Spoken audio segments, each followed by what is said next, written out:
नमस्कार आप सभी को बहुत बहुत स्वागत है आप सभी का चैनल संकल्प एकेडमी पर।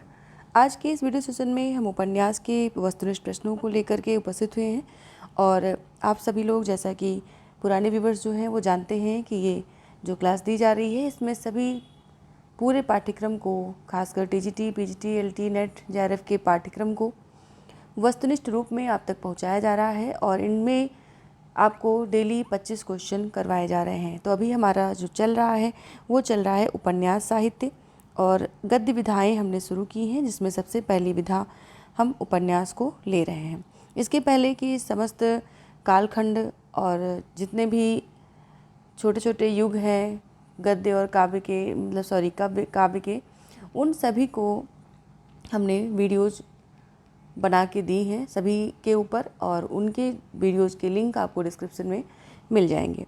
तो चलिए आज हम अपना पहला क्वेश्चन शुरू करते हैं। शुरू करने से पहले आपको बता दें कि ये जो 25 क्वेश्चन आप आज करने वाले हैं, इन 25 क्वेश्चंस में आपका कितना स्कोर है और उसे ज़रूर लिखें और अपनी तैयारी को बेहतर करने के लिए इस अभ्यास प्रश्नोत्तरी से जरूर जुड़ें। तो आज की इस वीडियो में उपन्यास के ऊपर 25 प्रश्नों को लेने वाले हैं, जिसमें का हमारा आज का पहला प्रश्न जो है वो 76 नंबर का है, यानी कि ये हमारा आज का पहला प्रश्न है। इनमें से कौन सा उपन्यास इलाचंद्र जोशी का नहीं है, ये बताना है। इसमें से कौन सा उपन्यास इलाचंद्र जोशी का नहीं है? जहाज का पंछी, पर्दे की रानी, ऋतुचक्र, विवर्त। इनमें से कौन सा उपन्यास है जो इलाचंद्र जोशी का नहीं है? तो यहाँ पर ऑप्शन देख सकते हैं आप और सही ऑप्शन है डी, विवर्त। विवर्त उपन्यास जो है वो किसका है? जैनेंद्र का। ऊपर के जितने भी क्वेश्चन कल की वीडियो में हुए हैं उनमें आपने देखा होगा ये उपन्यास किसका है? जैनेंद्र का। और बाकी जहाज का पंछी, पर्दे की रानी, ऋतुचक्र, ये सभी इलाचंद्र जोशी के हैं। अगला प्रश्न है, इनमें से कौन सा उपन्यास इलाचंद्र जोशी का नहीं है? वही सेम प्रश्न ऊपर का मिलता जुलता, जिसमें आपको नए ऑप्शन मिलेंगे।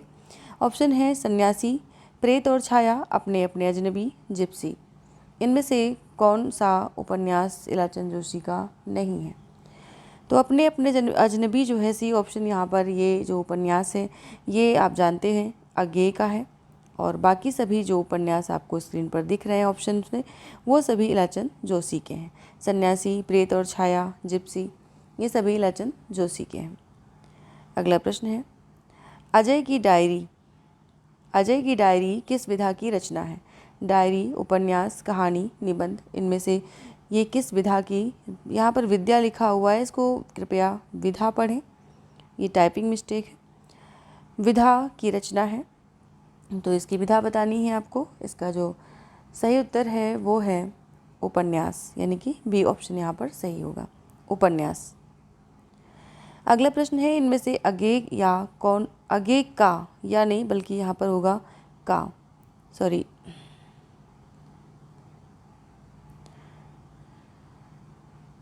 अज्ञेय का कौन सा उपन्यास नहीं है? शेखर एक जीवनी, अपने अपने अजनबी, नदी के द्वीप, अजय की डायरी। इनमें से कौन सा उपन्यास है जो अज्ञेय का नहीं है? तो डी ऑप्शन यहाँ पर अजय की डायरी ये सही होगा। ये डॉक्टर देवराज का उपन्यास है। तो इस तरह के प्रश्न जिनमें कि हम एक ऑप्शन ऐसा डालते हैं जो किसी और का होता है, तो उस वाली रचना को नियमता तो आप लोगों को खुद से बताना चाहिए कि उसका रचनाकार या उसका लेखक मतलब और कौन है, लेकिन फिर भी समय ज़्यादा ना लगे इसकी वजह से हम सीधे आपको सही उत्तर पर पहुंचा देते हैं। डॉक्टर देवराज की रचना है अजय की डायरी। अगला प्रश्न है, गुनाहों का देवता उपन्यास के लेखक कौन है? ऑप्शन है प्रभाकर माचवे, धर्मवीर भारती, अमृत राय, अज्ञेय। इनमें से कौन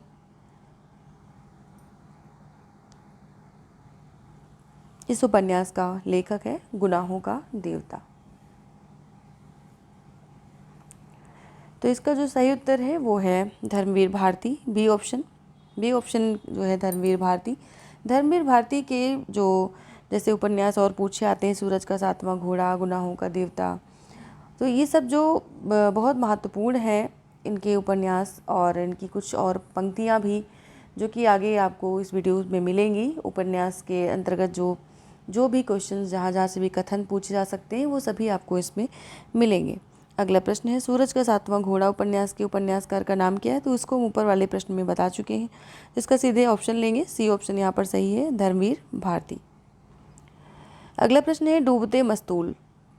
डूबते मस्तूल या पथबंध था, नदी यशस्वी है, ये सब किसके उपन्यास है? ऑप्शन है नरेश मेहता, धर्मवीर भारती, यशपाल, डॉक्टर देवराज। इनमें से ये सब उपन्यास किसके हैं? तो इसका जो सही उत्तर है वो है नरेश मेहता, यानी कि ए ऑप्शन यहाँ पर सही होगा। इसके बाद हम चलते हैं अगले उपन्यास पर, जो कि है झूठा सच। बहुत ज़्यादा पूछा जाने वाला उपन्यास है ये। आप कोई भी परीक्षा का पेपर उठा करके देखिए, पुरानी परीक्षाओं का, उसमें देखेंगे झूठा सच तो बहुत ज़्यादा, खासकर नेट के पेपर में तो ये बहुत ही ज़्यादा पूछा जाता है। और इसके लेखक एक बहुत आम सा प्रश्न है, इसके अवार्ड विषय भी पूछा जाता है, इसके पात्र भी पूछे जाते हैं। तो झूठा सच उपन्यास के लेखक यहाँ पर कौन है? लाचन जोशी, यशपाल, जैनेन्द्र रांगी राघव, इनमें से। तो इसका जो सही उत्तर है वो है बी ऑप्शन, यशपाल। अगला प्रश्न है दादा कामरेड दिव्या देशद्रोही उपन्यास के उपन्यासकार हैं? ऑप्शन है जैनेन्द्र रांगी राघव, यशपाल, वृंदावन लाल वर्मा। इनमें से कौन है? तो इसका जो सही आंसर है वो है सी, यशपाल। अगला प्रश्न है, इस प्रश्न को थोड़ा सा मुझे दूसरे तरीके से लेना पड़ेगा, क्योंकि मुझे लग रहा है कि इस तरह से कर पाना, बता पाना थोड़ा सा मुश्किल होगा। तो हम ले रहे हैं आपको। ये प्रश्न नंबर था कौन सा कथन असत्य है ना? हाँ यही था। 84 नंबर का हो गया है, 85 नंबर पर हम लोग हैं। तो इसका जो प्रश्न है, इसे पूरी स्क्रीन पर लाने के लिए थोड़ा सा जूम कर देते हैं, वैसे इससे ज़्यादा जूम नहीं होगा। तो कौन सा कथन असत्य है, इसमें से बताना है कौन सा कथन असत्य है। ऑप्शन ए, यशपाल प्रगतिवादी परंपरा के सर्वश्रेष्ठ उपन्यासकार हैं। ऑप्शन बी, झूठा सच देश विभाजन की त्रासदी पर आधारित इनका यशपाल का सर्वश्रेष्ठ चर्चित उपन्यास है। ऑप्शन सी, यशपाल जी ने नारी की समस्याओं को पूरी सहानुभूति से प्रस्तुत किया है। ऑप्शन डी, सती मैया का चौरा भैरव प्रसाद गुप्त का नाटक है। तो इसका जो सही आंसर है वो क्या होगा? वो सही आंसर है जो है वो है, यानी कि असत्य कथन जो इसमें है वो है डी ऑप्शन, सती मैया का चौरा भैरव प्रसाद गुप्त का नाटक है। ये वाला कथन गलत है, और रचना तो ये भैरव प्रसाद गुप्त की ही है, लेकिन ये नाटक नहीं बल्कि उपन्यास है। सती मैया का चौरा ये एक उपन्यास है। बाकी सभी जो कथन आपको दिए गए हैं ऊपर, वो सभी सत्य हैं। 85 नंबर का जो ऑप्शन सही होगा वो होगा डी।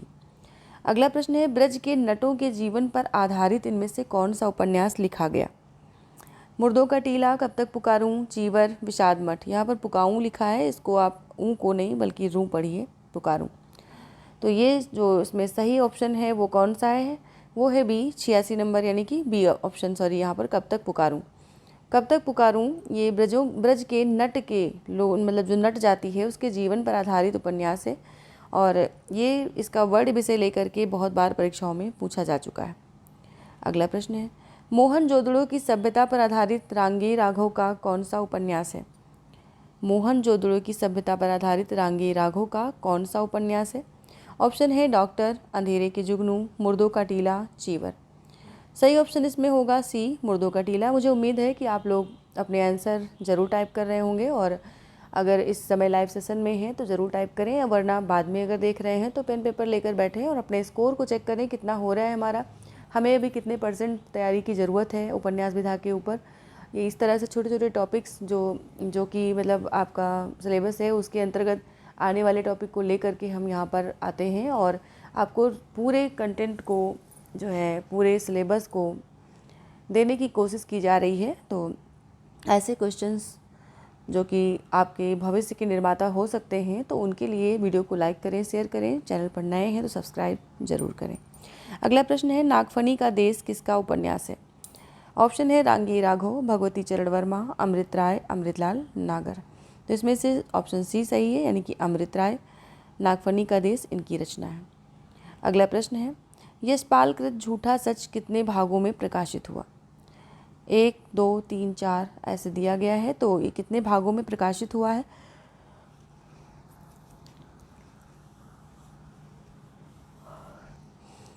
जिसका सही उत्तर है बी यानी कि 2। यशपाल का जो झूठा सच उपन्यास है वो 2 भागों में विभाजित हुआ है, प्रकाशित हुआ है। एक जो पहला भाग है उसका नाम है वतन और देश, और दूसरे भाग का नाम है देश का भविष्य। तो इसके कभी कभी नाम भी पूछ लिए जाते हैं, इसलिए नाम भी इनके आप अपने पास नोट करें, लिख लें और साथ ही प्रैक्टिस करते रहें। अगला प्रश्न है, अमृतलाल नागर का कौन सा उपन्यास तुलसीदास के जीवन को केंद्र में रखकर लिखा गया है? अमृतलाल नागर का, तो यहाँ पर जो उपन्यास है खंजन नयन, महाकाल, मानस का हंस, अमृत और विष। तो जैसा कि आप जान रहे हैं तुलसीदास जी ने रामचरितमानस लिखा है, तो उनके मानस शब्द को लेकर के उनके ऊपर एक उपन्यास लिखा गया है, यानी कि उन जीवन को केंद्र में रख करके एक उपन्यास लिखा गया है अमृतलाल नागर के द्वारा, जो कि ऑप्शन सी होगा, सही होगा, मानस का हंस। खंजन नयन जो है वो सूरदास जी के ऊपर लिखा गया उपन्यास है, और अगले प्रश्न में आपको यही मिलने वाला है। कौन सा उपन्यास सूरदास के जीवन को केंद्र में रखकर लिखा गया है? मानस का हंस, पुनर्नवा, खंजन नयन, पहला गिरमिटिया। इसमें सही ऑप्शन है सी, खंजन नयन।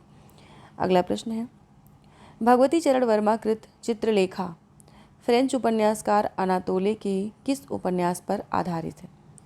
भगवती चरण वर्मा कृत चित्रलेखा फ्रेंच उपन्यासकार अनातोले के किस उपन्यास पर आधारित है, इससे बताना है। तो इसका जो ऑप्शन है वो देख लेते हैं। दी पेंगुइन आइलैंड्स, जो कास्ता एतला चैंटमेयर, ला क्राइम डी सिल्वेस्टर बोनाई, थाया। तो इसमें किस उपन्यास का ये हिंदी रूपांतरण है और किस उपन्यास पर आधारित है? यहाँ पर हिंदी रूपांतरण नहीं बल्कि किस पर आधारित है? भगवती चरण वर्मा का चित्रलेखा। तो इसका जो सही आंसर है वो है थाया, डी। थाया उपन्यास जो है ये अनातोले, ये एक फ्रेंच विद्वान है, फ्रेंच उपन्यासकार हैं। इनका फ्रांसीसी उपन्यास है थाया, जिस पर भगवती चरण वर्मा का चित्रलेखा उपन्यास आधारित है। और ये अनातोले जो हैं वो फ्रांसीसी कवि हैं, पत्रकार तथा उपन्यासकार भी थे, और 1921 के साहित्य का नोबेल पुरस्कार भी इन्होंने जीता है, अनातोले।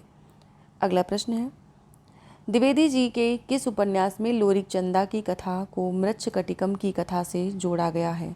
मृच्छकटिकम, लोरिक चंदा की कथा को मृच्छकटिकम की कथा से जोड़ा है। तो ऑप्शन है नामदास का पोथा, पुनर्नवा, बाणभट्ट की आत्मकथा, चारुचंद्र लेख। तो इसमें कौन से वाले ऑप्शन को आपने टिक किया है, ज़रूर ऑप्शन लिख करके भेजें। तो यहाँ पर जो सही ऑप्शन है वो है बी, पुनर्नवा। पुनर्नवा में हजारी प्रसाद द्विवेदी जी ने लोरिक चंदा की कथा को मृच्छकटिकम की कथा से जोड़ने का प्रयास किया है, पुनर्नवा में। अगला प्रश्न है, ये सभी प्रश्न जो आप देख रहे हैं ये सभी उपन्यास विधा पर आधारित हैं, और आपके उपन्यास वाले पोर्शन को पूरा जो है यहाँ पर तैयार करने के लिए ये प्रश्न बहुत सहायक होंगे। और अगर आपको ऐसा लग रहा है तो ज़रूर वीडियो को शेयर करें, लाइक करें और चैनल को सब्सक्राइब ज़रूर करें। अगर पहली बार यहाँ पर आए हैं तो चैनल पर विजिट करें। आपके लिए मोटिवेशन वीडियो भी दी जा रही है, प्लस ये कोर्स को टच करते हुए सभी मतलब पूरे सिलेबस को टच करते हुए पूरे कोर्स को आपको पढ़ाया जा रहा है, छोटे छोटे टॉपिक के माध्यम से, और कुछ 10-15 मिनट 20 मिनट का टाइम लेते हुए, और जिससे कि आपकी एक निरंतरता बनी रहे और आप डेली जो है उस किताब को उठाएं, यानी कि इससे संबंधित प्रश्नों को देखें और अपनी तैयारी का आकलन करें। अगला प्रश्न है, द्विवेदी जी का कौन सा उपन्यास अथरैक को आख्यान कहा जाता है? अथरैक को आख्यान, अनामदास का पोथा, बाणभट्ट की आत्मकथा, पुनर्नवा, चारुचंद्र लेख। इनमें से कौन सा उपन्यास द्विवेदी जी का, यानी कि हजारी प्रसाद द्विवेदी की बात हो रही है, उनका इनमें से कौन सा उपन्यास है जिसे अथरैक को आख्यान कहा जाता है? ये जो ऑप्शन सही है वो है ए, अनामदास का पोथा। अगला प्रश्न है, संस्कृत की कथा आख्यायिका के ढंग पर लिखा गया हिंदी उपन्यास इनमें से कौन सा है? संस्कृत की कथा आख्यायिका के ढंग पर लिखा गया, तो ऑप्शन है नीला चांद, अलग अलग वैतरणी, बाणभट्ट की आत्मकथा, कब तक पुकारूं। ये पता नहीं कैसे ये मिस्टेक हुई है, ये जो है संशोधन में भी दिखा नहीं, हर जगह रूं की जगह ऊँ लिख के आया है, कब तक पुकारूं। तो नीला चांद, अलग अलग बैतरणी, बाणभट्ट की आत्मकथा, कब तक पुकारूं, इनमें से जो सही ऑप्शन है जो कि संस्कृत की कथा आख्यायिका के ढंग पर लिखा गया उपन्यास है वो है सी ऑप्शन, बाणभट्ट की आत्मकथा। अगला प्रश्न है निपुणिका, निपुणिका भट्टिनी किस उपन्यास के पात्र हैं? अनामदास का पोथा, बाणभट्ट की आत्मकथा, चारुचंद्र लेख, पुनर्नवा। इनमें से ये जो पात्र हैं ये बहुत ज़्यादा पूछे जाने वाले पात्र हैं। ये इन उपन्यासों में से किस उपन्यास के पात्र हैं ये बताना है आपको। तो इसका जो सही उत्तर है वो है ऑप्शन बी, बाणभट्ट की आत्मकथा। अगला प्रश्न है राजा सातवाहन की कथा के रूप में कौन सा उपन्यास लिखा गया जिसमें राजा सातवाहन तथा रानी चंद्रलेखा की प्रेम कथा वर्णित है? राजा सातवाहन की कथा के रूप में कौन सा उपन्यास लिखा गया जिसमें राजा सातवाहन तथा रानी चंद्रलेखा की प्रेम कथा वर्णित है?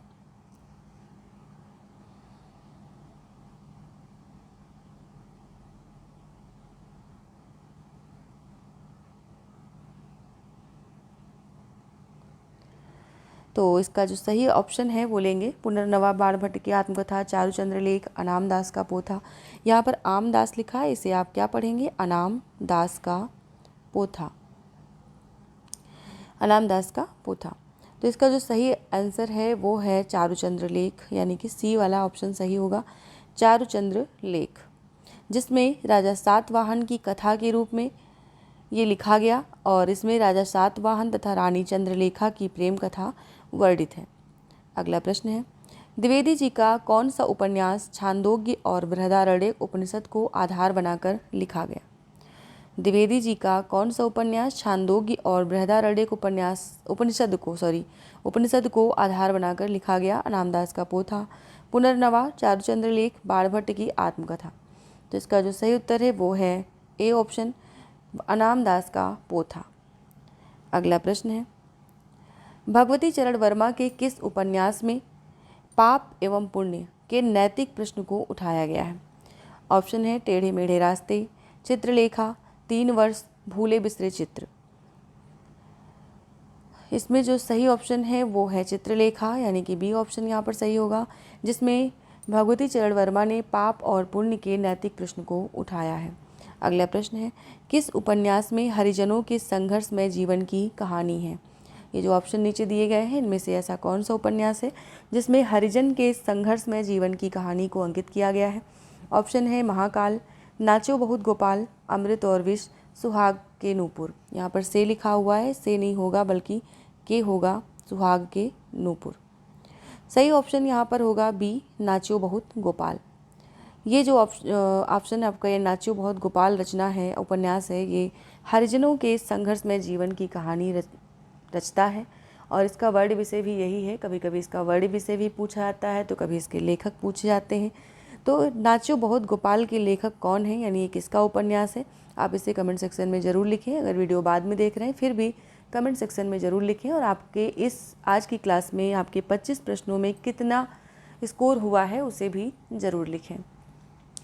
और जो भी विनर होगा उसका कल की वीडियो में हम नाम जो है अनाउंस करेंगे, यानी कि जिसने भी सबसे ज़्यादा क्वेश्चन सही किए होंगे। और रही बात ये हम इसलिए कर रहे हैं कि आपके अंदर एक कंपटीशन की भावना जगे, जिससे कि अगर बाकी लोग आपसे बेहतर कर रहे हैं और आपके साथ ही उसी क्लास में जुड़े हुए हैं और उन्होंने आपसे बेहतर तैयारी कर रखी है तो आप क्यों नहीं कर सकते। और इसी जो है कंपटीशन वाली भावना से आप जुड़ें, अपना स्कोर देखें और साथ ही जो है वीडियो को लाइक करना बिल्कुल ना भूलें। अगले दिन रात 9 बजे फिर से हम इसी समय उपन्यास के ही अगले 25 क्वेश्चन लेकर के फिर आएंगे और आप अपने उपन्यास के टॉपिक को पढ़ करके आइएगा जितने भी लोग देख रहे हैं, और अपनी तैयारी को बेहतर तरीके से यहाँ पर आकलन कर सकते हैं, मतलब कर लीजिएगा। और साथ ही लास्ट चीज़ और कहना चाहूँगी कि जो भी लोग हमारे चैनल पर नए जुड़े हैं वो विजिट ज़रूर करें चैनल पर, और पुरानी वीडियो जो भी हैं इस टीजीटी पीजीटी हिंदी साहित्य से संबंधित उन सभी के वीडियो के जो प्लेलिस्ट है वो डिस्क्रिप्शन में दी गई है, उसमें आप जा कर के पुरानी वीडियोज़ भी देख सकते हैं जो कि अपलोड हो चुकी हैं। और इसी तरह से हमने पूरे सिलेबस के जितने भी टॉपिक ऊपर के हो चुके हैं उन सबको कवर किया हुआ है, जिसमें आदिकाल, भक्तिकाल, रीतिकाल, आधुनिक काल के सभी कालखंड, उसके बीच के जितने भी युग आते हैं वो सारे अभी तक कवर कर लिए हैं। और अब हम इस समय गद्य साहित्य के अंतर्गत उपन्यास विधा पर चर्चा कर रहे हैं। तो आगे ही ऐसे ही निरंतरता बनाए रखने के लिए ज़रूर जुड़ें। साथ ही आपके जो भी बेहतर सुझाव हों कि इस तरह की क्लास को हम और बेहतर कैसे कर सकते हैं, उसे भी ज़रूर लिखें। मिलते हैं कल की क्लास में रात 9 बजे फिर से। आप सभी को तब तक के लिए शुभ रात्रि, शुभ संध्या, शुभ रात्रि, गुड नाइट।